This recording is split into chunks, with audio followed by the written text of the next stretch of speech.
Bismillah, elhamdülillah ve salatu ve selamu ala Resulillah.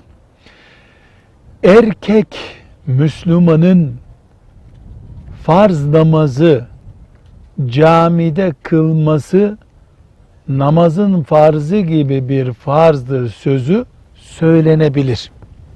Bu şu demektir: hadis-i şeriflerden yola çıkarak belli bir grup alim, camiye gitme imkanı olan erkek Müslüman camide namaz kılmak zorundadır. Evde kılarsa namazı olmaz. Ancak sağlık nedeni gibi bir özür olmalıdır demişlerdir.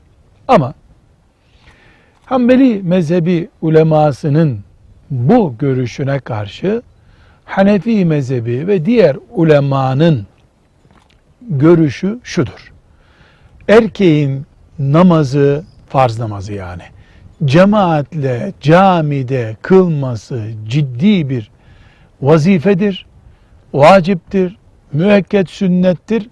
Ama namazı olmaz diye bir şey yok, sevabı eksik olur. Biz nasıl hareket edelim? Camide namaz kılan Müslüman olmak en güzeli.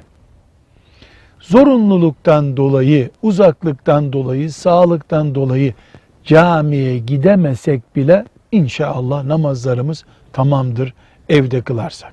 Ve mümkün olduğu kadar kıldığımız yerde bir kişi daha da olsa yanımızda cemaat yapmaya çalışırız.